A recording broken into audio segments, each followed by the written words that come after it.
I want to get something straight before I say anything else. I didn't know who she was. That's the most important thing I can tell you.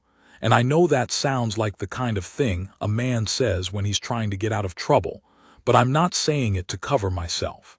I'm saying it because it's the only reason any of what I'm about to tell you makes any kind of sense. I didn't know who she was.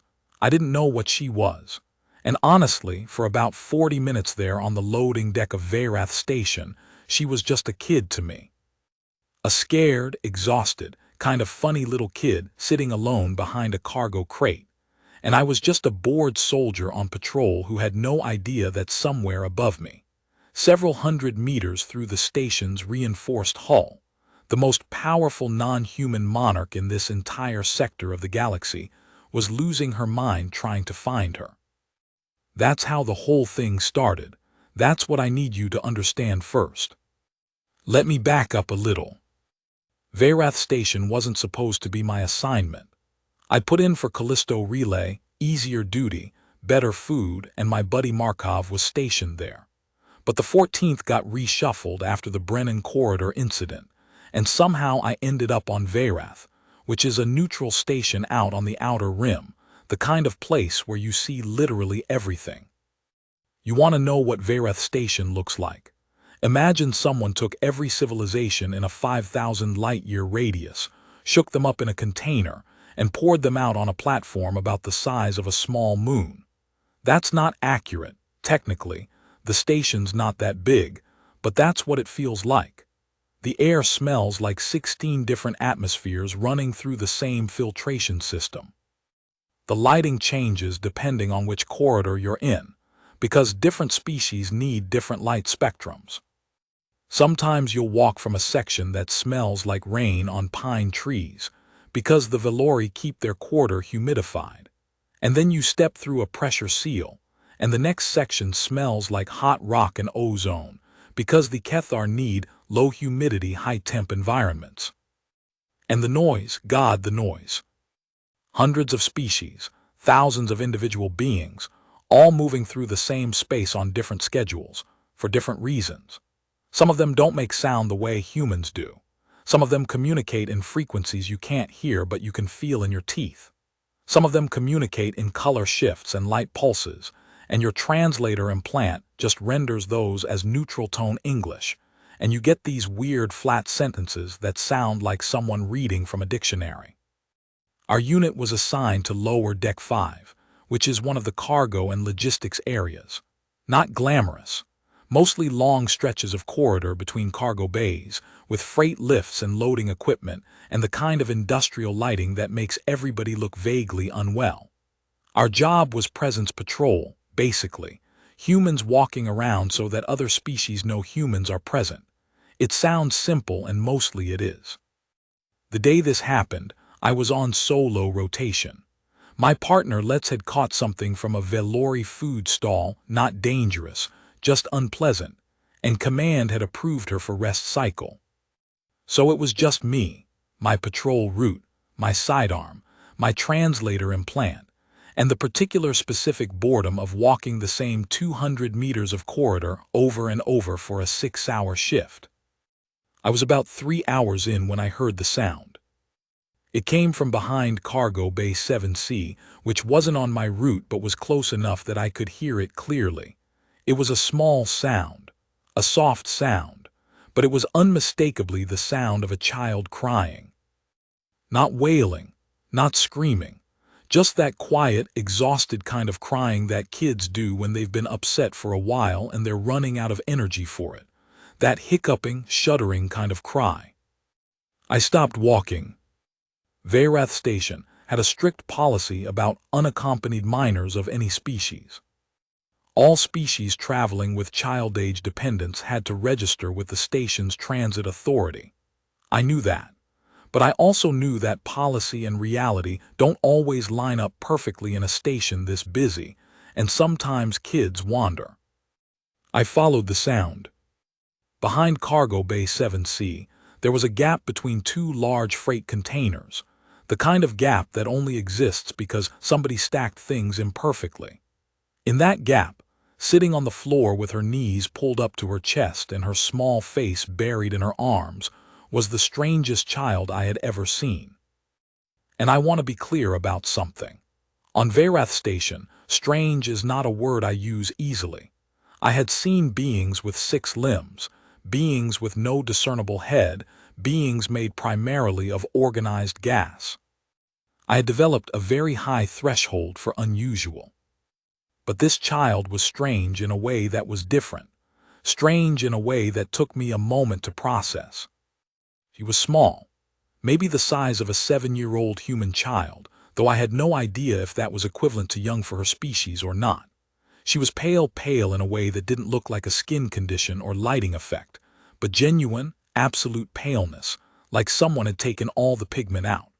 Her hair was black and loose and very long for her size, pooling on the floor around her in a way that didn't look quite right, like the hair had a texture or weight to it that normal hair doesn't have. Her clothing was extraordinary, deep red and black, fabric that didn't look like fabric, something that caught the light in a way that made me think of liquid more than cloth. There was jewelry on her, small pieces, delicate, things that looked old in a way that made my brain tell me very old, older than anything I had ever seen. She was crying. And even though every single visual detail of her was telling me not human, absolutely not human, the sound she was making was the most universal thing I had ever heard in my life.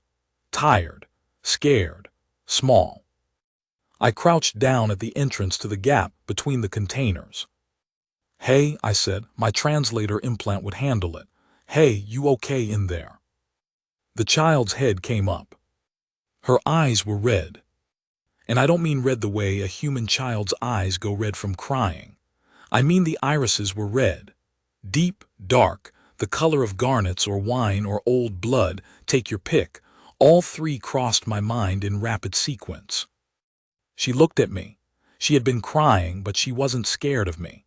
She looked at me the way a child looks at an adult they're not sure about, assessing, not afraid.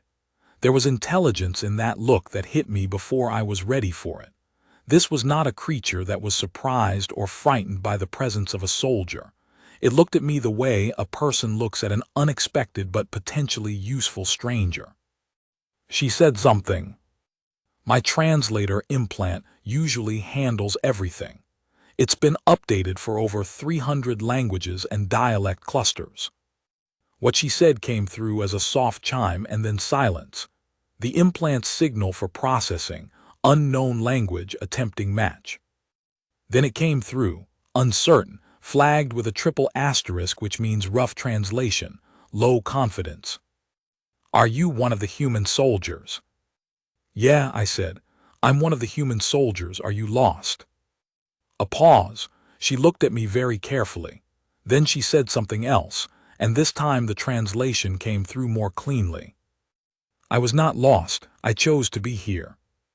"Okay," I said carefully. "Is anyone looking for you?" She considered this. She had the particular expression of a child deciding how honest to be with an adult. "Probably," she said. "Right," I said. "Okay, what's your name?" Another assessment. Long, serious, the kind of look that belongs on the face of someone much older. "Ve," she said, then as if correcting herself, "Velara." "Okay, Velara, I'm Dion. Are you hungry, thirsty?" She blinked. Her eyes tracked me in a way that reminded me of something, but I couldn't place it immediately. Then she said something, and the translation came back strange. "I do not eat the things humans eat, but I am curious about you." Curious about me specifically, or humans in general? "Both." "Fair enough," I said. "Do you want to come out from behind the cargo crate and tell me what you're doing down here? Because I've got a shift to finish, and I can't leave an unaccompanied child." She thought about this for a long moment. Then she stood up. She was even smaller standing than she had looked sitting down. She had to be 4 feet tall at the most, probably less. She walked out from between the containers with a steadiness and a posture that was wildly inconsistent with how small she was, back straight, chin up, feet placed exactly right on the uneven floor.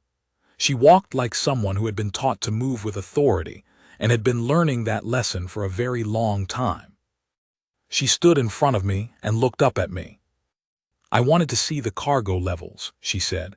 "I have never seen where things are brought from. My mother does not permit me to leave the upper levels." "And your mother is?" She looked at me. Something in her expression shifted. Not a lie, not evasion, just the careful choosing of words. "Important," she said simply. I looked at this child, at the red eyes and the too pale skin and the clothes that probably cost more than my annual salary, and I thought, okay, fine. Someone's kid, high-status family, she snuck away from whoever was supposed to be watching her. I've handled worse. "All right," I said.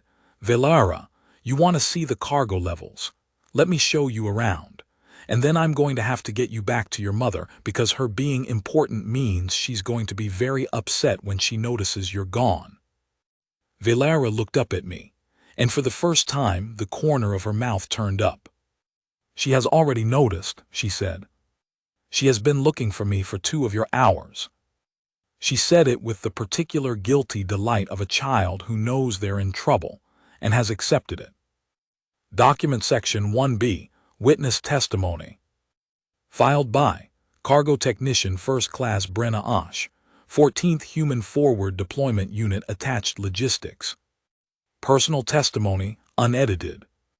I was running calibrations on the freight lifts in Bay 7D when I saw Sarge Harwick walking his patrol route with a kid. Not unusual that he had a kid with him, lost children on Verath, even weird alien ones, it happened. What was unusual was the kid herself. I'm going to try and describe her accurately, because it matters for context. She was tiny. Tiny in the way that makes you look twice because something about the proportions seems slightly off, not wrong, just off. She was wearing things that didn't look like station clothes. She looked like she'd been dressed for something formal and important, something that had nothing to do with the functional, practical aesthetics of Verath Station's lower decks. And she was curious. That was the thing that hit me immediately. She was looking at everything, the freight lifts, the conveyor systems, the environmental controls, with this focused, hungry attention, like she'd been given access to something she'd been wanting for a very long time, and she was determined to catalog every bit of it. Harwick was explaining things to her. I had to stop what I was doing and just watch for a moment, because it was one of the stranger things I'd seen in my time on Verath, and that is saying something significant. He was showing her how the freight lifts worked, not like he was patronizing her, not dumbed down. He was actually explaining the mechanics, the mag clamp systems, the counterweight calibration, and she was nodding and asking questions in that language that made my translator implant chime uncertainly, and he was answering them. She asked something, and he picked up a piece of packing material from a nearby crate, just a flat square of semi-rigid packing foam, the kind we use by the thousands, and he started folding it. His hands were quick and practiced. The thing he was making, I realized after a moment, was a bird. Not foam in the shape of a bird. An actual folded structure, a crane. She watched him with an intensity that I can only describe as absolute. When he finished and held it out to her, she took it with both hands. She turned it over. She looked at it from every angle. And then she looked up at him and said something, and the translation that came through my implant was, "Humans make things from nothing, even when there is no reason to." He laughed. "Yeah, it's kind of what we do." "My mother says that is what makes humans dangerous," the child said. "She says a species that creates when there is no survival need is a species that will eventually create something that cannot be stopped." Harwick went quiet for a moment. You could see him processing that. "Your mother sounds smart," he said. "She is the smartest being I have ever met," the child said, with a simplicity and certainty that was completely unaffected. Not a child bragging, a child stating the most basic fact of her life. I should have maybe paid more attention to the upper deck alerts at that point. but I had calibrations to run, and Harwick clearly had the situation in hand, and it wasn't my shift to monitor station-wide communications. Later, when I found out who that child was, I spent about an hour sitting very still thinking about the folded paper crane and what her mother had said about humans making things that cannot be stopped, and I felt several things in sequence that I don't have great words for. Document Section 1C, Station Operations Log Excerpt. Filed by Vareth Station Control Authority, Shift Supervisor Nal Dorex Velori. Official Record, partially translated. 1432:07 Station Time. Upper Deck 3, Diplomatic Quarter flagged as Priority Amber. Alert logged, unaccompanied departure of registered diplomatic dependent from protected quarters. Species, V. Thrani. Age classification, juvenile. Designation withheld pending clearance. Security sweep initiated. All departure points from diplomatic quarter locked pending sweep completion. 1434:19. Alert upgraded to priority red. Notification issued to all deck commanders. Reason for upgrade. Identity of missing juvenile confirmed. The relevant party has been notified. Response expected. 1435:02. Confirmation received. The relevant party is personally conducting search. All station security personnel advised, do not interfere, do not approach, maintain standard operations. Station control notified. Full diplomatic protection protocols active. All personnel cleared from Upper Deck 3 corridors pending resolution. Note added by Shift Supervisor Dorex Personal. I have worked this station for 11 years. I have managed quarantine events, weapons incidents, 3 separate first contact situations, and 1 occasion where a Kethar elder set the atmosphere processor on fire. I have never in 11 years added a personal note to an operational log. I am adding one now because I want it on record that when that notification came through, every single member of my shift went completely silent, and then Technician West turned to me and said, very quietly, "Is that actually happening?" And I said very quietly, "Yes." And none of us said anything else for about 45 seconds. I want that documented, for posterity. 1437:44. Lower Deck 5 security has been advised of situation. Deck sweep authorized. Estimated resolution timeline, unknown. Document Section 1D, Personal Testimony. Filed by Sergeant First Class Dion Harwick, continued. Okay. So, I'm going to tell you about the paper crane, because people keep asking. I don't know why I did it. She was asking about how things were manufactured and assembled, and I was trying to explain human manufacturing instincts. The drive to make things, to build things, the way humans will modify and create even in situations where there's no practical need. And I had that piece of packing foam in my hand, and my hands just sort of started folding. Origami, my grandmother taught me. I've been doing it since I was a kid myself. It's not a skill, really, it's just a thing my hands know how to do. I made her a crane because a crane is the thing I can make without thinking about it. My hands know the folds. And when she took it, when she turned it over in those small, pale hands and looked at it, something happened in her expression that I don't have a great word for. Not wonder, exactly. It was more like recognition. Like she was looking at something that confirmed a theory she'd already had. My mother says humans are dangerous, she told me. What do you think? I asked. She thought about it, seriously, carefully, the way she thought about everything. I think you are interesting, she said, which may be the same thing. I laughed, I couldn't help it.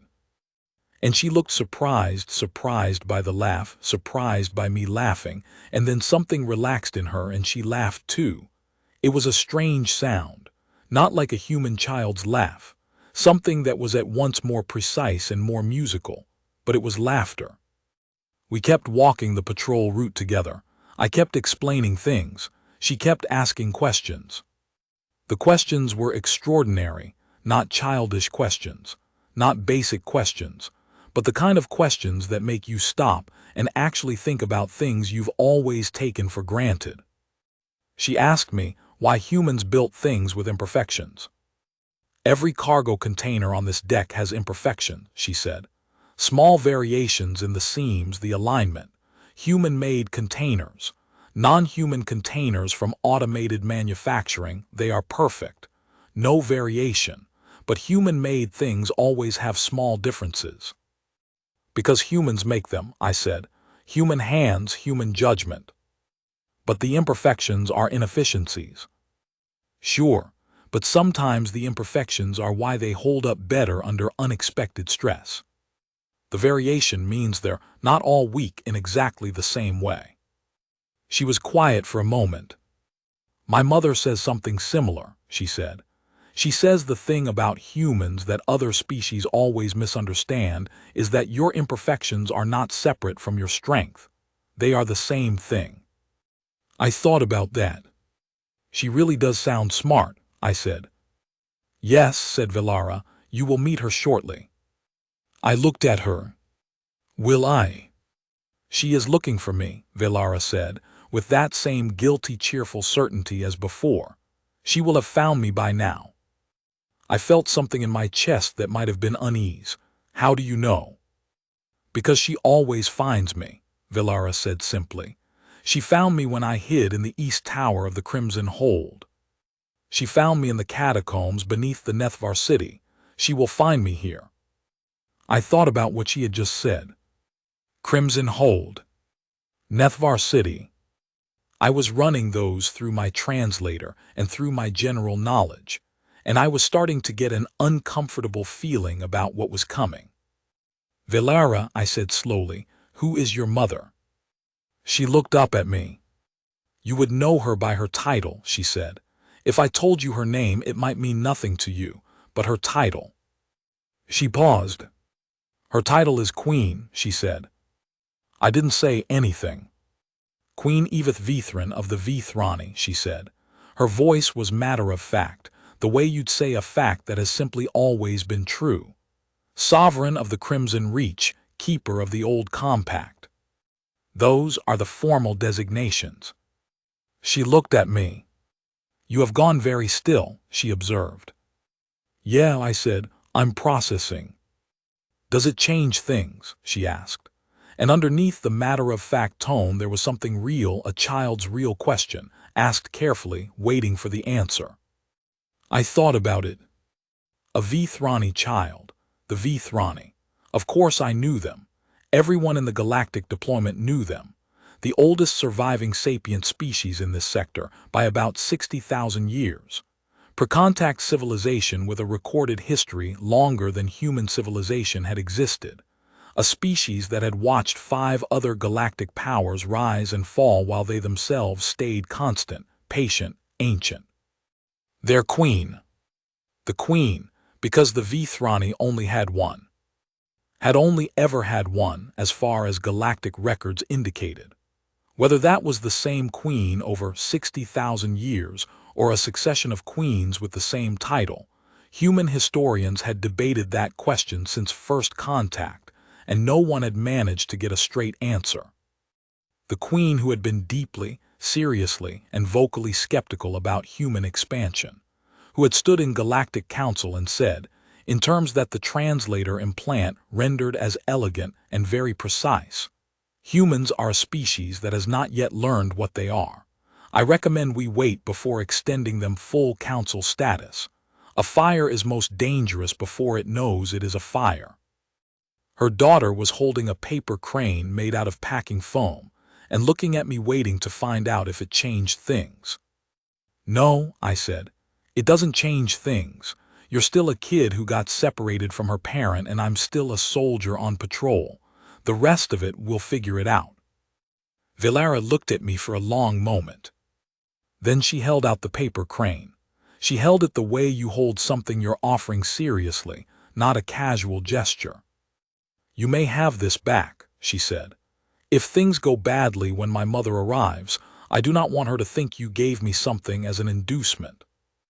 I looked at the crane. Things aren't going to go badly, I said, mostly because I needed to believe that.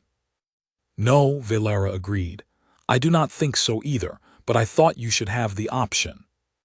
I gently pushed the crane back toward her. Keep it, I said. It's yours. She looked at it. Then she tucked it very carefully into a fold of her extraordinary clothing. And that was the moment, the exact moment I found out later, when the end of the corridor went dark. Part 2. Document Section 2A, Witness Testimony.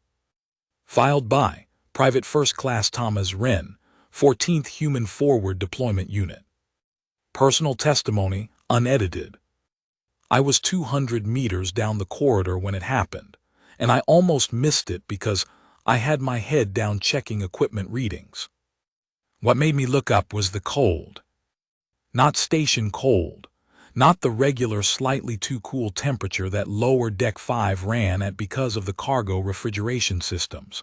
This was something different, sudden and absolute, like the air itself had been replaced by something older. I looked up. The end of Corridor 7 had gone dark. Not a power failure, not a light outage. The lights were still on, I could see them, but the darkness was there anyway, like the light had decided not to land. And then she came through it. I'm going to do my best to describe Queen Edith Vithrin, and I need to say up front that I'm not confident language is adequate to this task, but I'm going to try. She was tall. Not unusually tall by galactic standards. I'd seen species that made her height unremarkable, but something about the proportions of her, the way she held the space around her, made tall feel like the wrong word. She took up more room than her physical body should have taken up. Not literally, but the effect was literal. She was dressed in black. Layers of it, something that wasn't quite fabric, something that moved wrong, that shifted and settled with a delay that fabric doesn't have. She had the same paleness as the child, taken to an extreme that made me think of old marble or the surface of certain moons. Her hair was down black, like the child's, but more of it, and it moved the way the clothing moved, that small wrong delay. Her eyes from 200 meters I couldn't make out the color of, but I felt them. That's not poetic language. I'm not being poetic. I felt them before I could see them, like a pressure on the front of my skull. She was not moving fast. She was walking, and somehow she covered distance faster than the walking should have accounted for. She stopped in the middle of the corridor. She looked. I could see Harwick at the far end, with the child beside him. I could see the child turn and look at her mother, and I could see the Queen see the child. Nothing happened for a moment. Then the child said something. I couldn't hear it from where I was. The translator wouldn't carry that far. And the Queen was still completely still for another moment. And then she moved toward her daughter, and the movement was. Look, I'm just going to tell you what it looked like. It looked like a mother who had been very, very frightened, and who was now following the relief of having found her child home. That's what it looked like. Ancient and alien and dark and terrible, and moving like a mother who had been scared. Some things are universal. I stood very still and watched, and I tried not to make any sudden movements. Document Section 2B, Personal Testimony. Filed by Sergeant First Class Dion Harwick, continued. When the corridor went dark, my hand went to my sidearm. That's instinct. That's training. My hand went there and I did not draw the weapon, because the training also told me that there are situations where drawing your weapon makes things worse, and I had about half a second to assess which kind of situation this was. What my brain was doing in that half second was processing several very different streams of information simultaneously. 1. There was a Vithrani sovereign at the end of the corridor, and she had just arrived in the way that all the historical accounts of Vithrani high nobles described. The cold, the darkness, the sense of something ancient stepping through a door it opened by existing. 2. The child next to me had gone very still, Not frightened, just still. The way a child goes still when they know a reckoning is coming and they've decided to face it with dignity. 3. My sidearm was going to do exactly nothing if this went wrong. 4. It probably wasn't going to go wrong. Queen Edith Vithrin walked down that corridor and she was the most extraordinary thing I have ever seen in my life, and I need to be honest about that. I've been on deployments. I've seen things. She was something else. The darkness moved with her.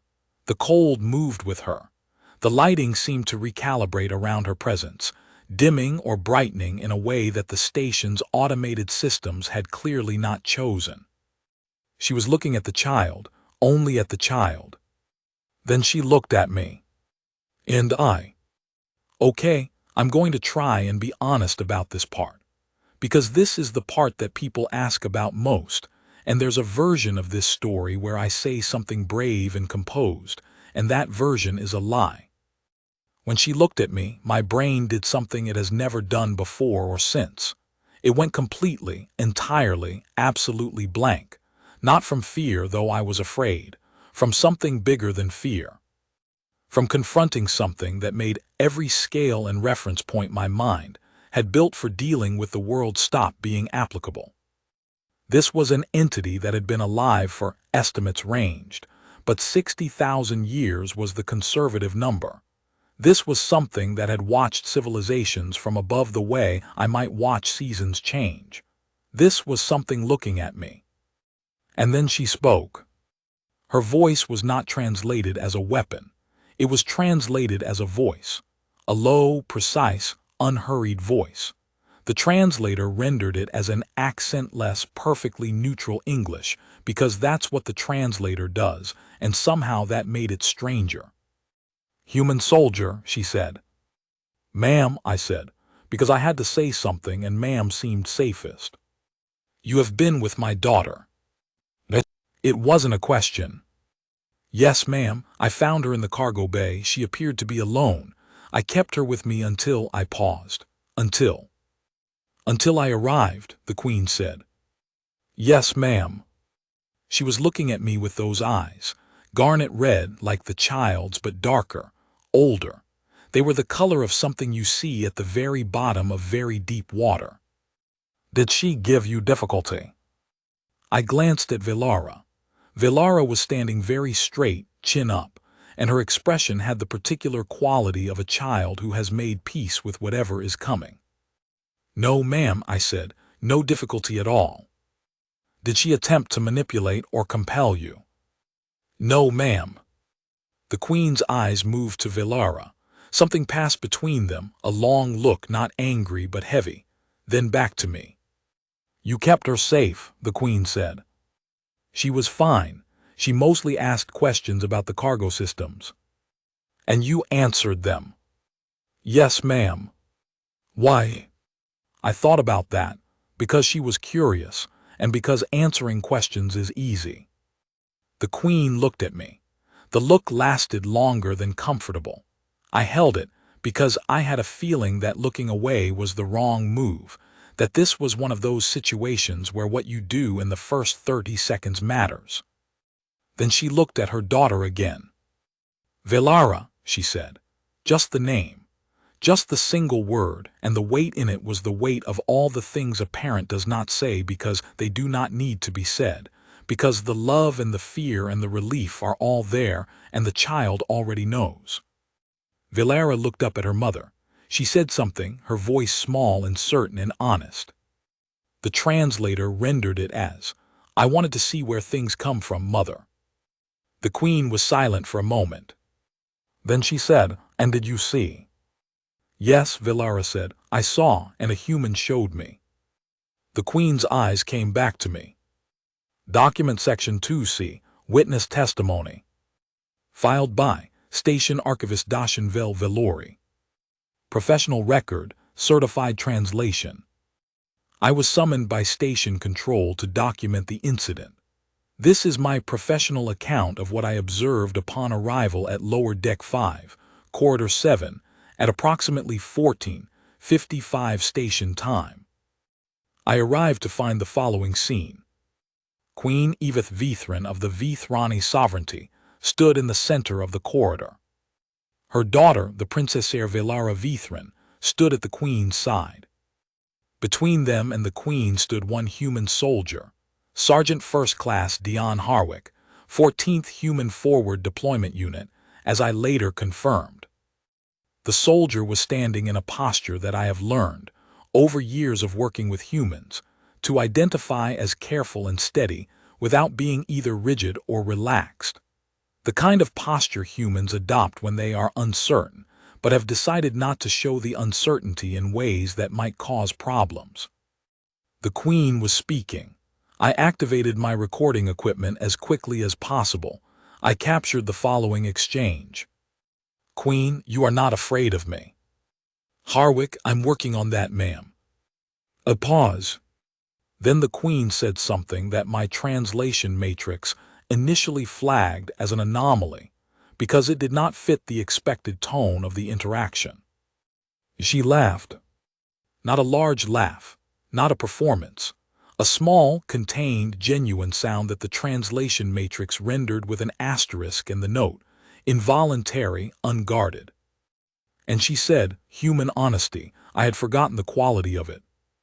The soldier looked surprised by the laugh, and then something in his expression settled. He said, she asked a lot of good questions. Your daughter. The Queen looked at the child. The child, I noted, was holding a small folded object, paper or foam, I was not certain, something small and white. Queen, she is curious. She has always been curious. It has caused me to lose years from my life. Harwick, well, in my experience, that's what kids do. The Queen regarded him for a moment. Queen, she showed you no fear. Harwick, no, she was pretty composed actually. Queen, she shows most species fear. The Vithrani reputation precedes us. Harwick, maybe she knew, I didn't know the reputation. The Queen's gaze sharpened slightly. Queen, you did not know who she was. Harwick, not at first. Queen, and when you knew. Harwick, then I knew, but she was still just a kid who'd wandered away.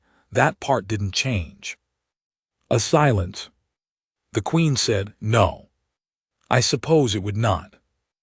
And then, this is the part I want to document most carefully, because this is the part that I believe historians will care about most. The Queen looked at her daughter, and the daughter looked up at her mother, and something passed between them that I have been trying to find adequate words for since I witnessed it, and I am a professional archivist who works in language. The closest I can get is this. It looked like a conversation that happened too deep for words to reach. The Queen reached out and very gently touched the top of her daughter's head. The child leaned into the touch. The Queen kept her hand there for a moment, and then she straightened. She turned back to the soldier. Queen, what is your name? Harwick, Sergeant Dion Harwick, ma'am. 14th Human Forward Deployment. Queen, Sergeant Dion Harwick. She repeated his name.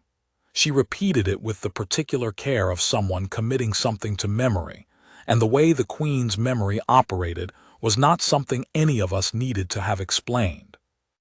Queen, my daughter is holding something you made for her. Harwick, yes, ma'am. Queen, she does not accept gifts easily.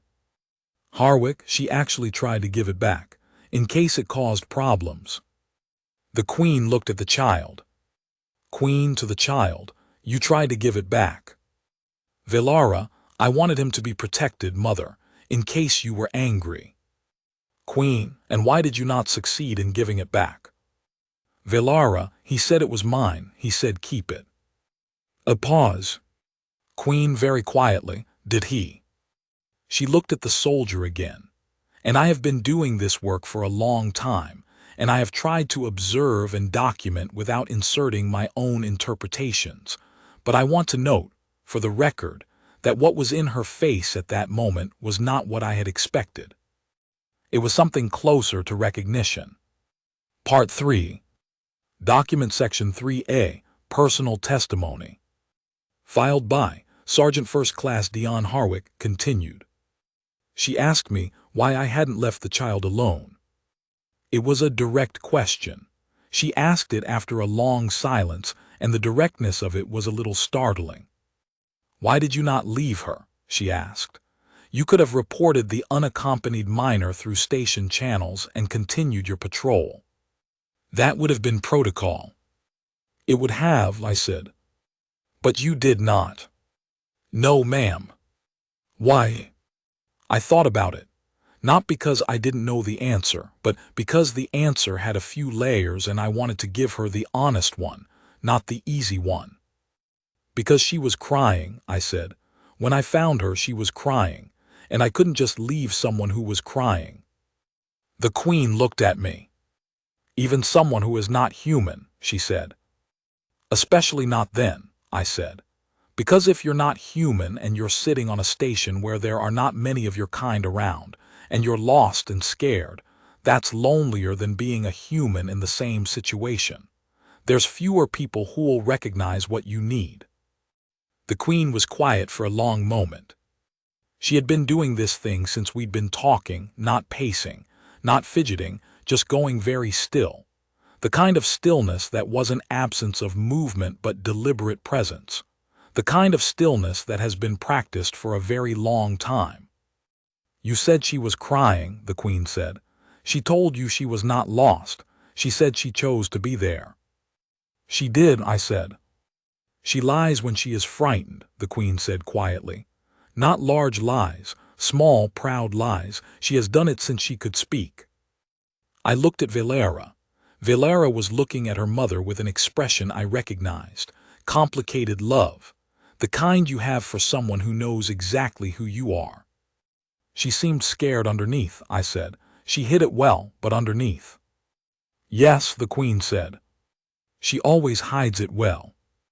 Something about the way she said that, I'm not sure I can explain this properly, but something about it was so completely, specifically the sound of a parent knowing their child in the most specific ways. It made something in my chest do something that I wasn't expecting. "She's something else," I said. "Your daughter, the questions she asked.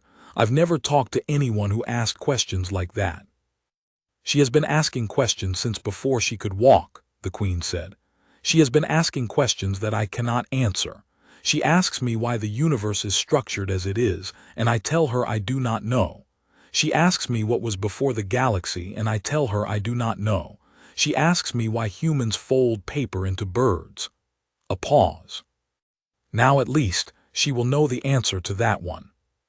I almost smiled. "What did she say about it?" I asked. "When she asked you why humans fold paper into birds, what was your answer?" The Queen looked at me steadily. "I told her," she said, "that humans make things because making is how they tell themselves they exist, that every species has a way of saying I am here. I matter, this moment mattered.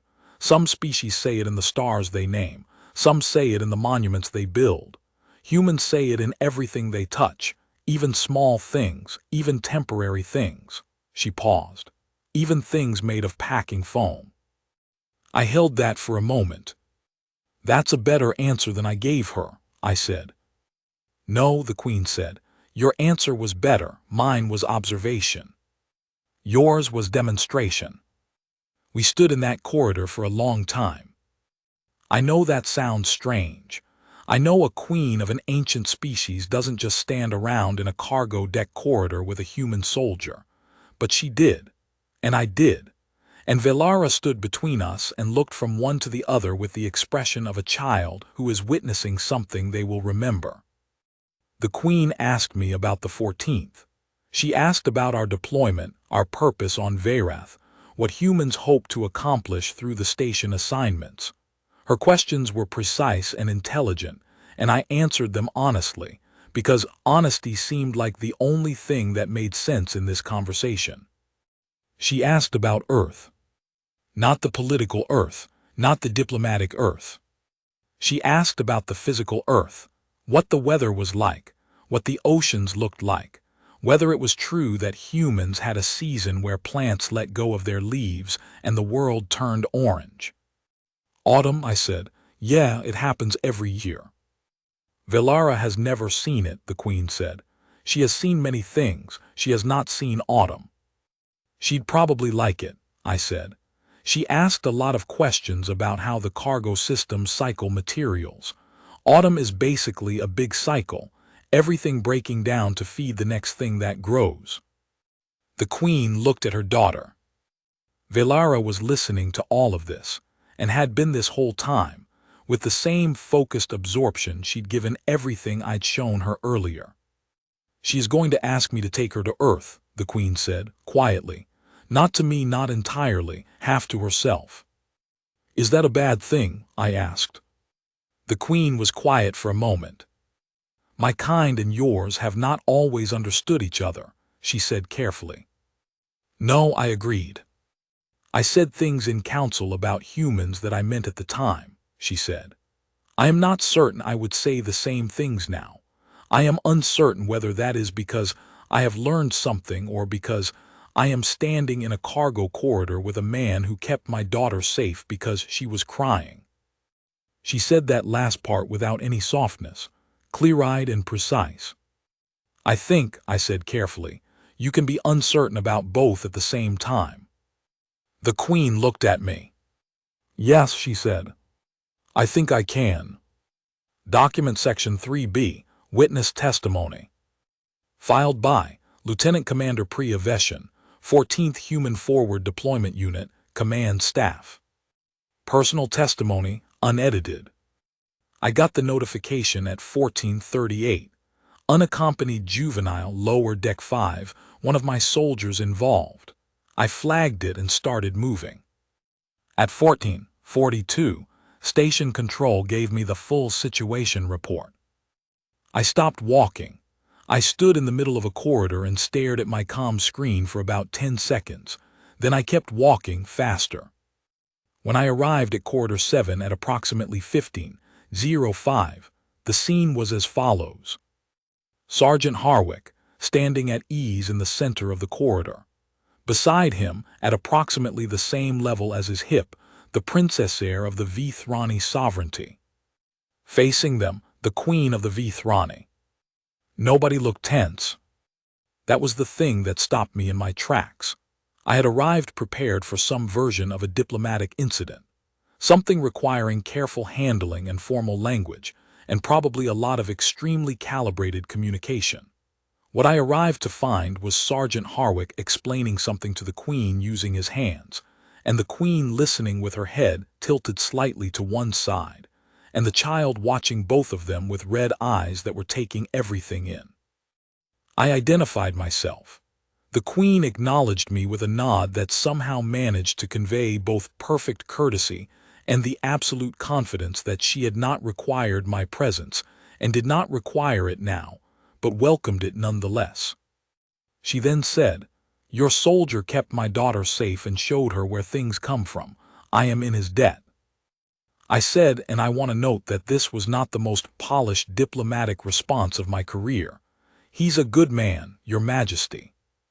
And she said, "Yes, he is." Then she said something that I want to document carefully, because I believe it has ongoing significance. She said, "I came to this station skeptical of what humans were doing here. I have spent 3 days in the diplomatic quarter attending meetings that confirmed my skepticism. What I have found in this corridor in the last 30 minutes has not resolved my concerns, but it has complicated them. Complicated is different from confirmed." She paused. "I thought you should know that." I held that for a moment. "Thank you, Your Majesty," I said. "Do not thank me," she said. "I am stating an observation. Gratitude can follow once I determine whether the observation proves durable." I found myself thinking that this was one of the most diplomatically sophisticated things anyone had said to me in my career, and it had been said in a cargo corridor by an entity in conversation with a sergeant who made paper cranes.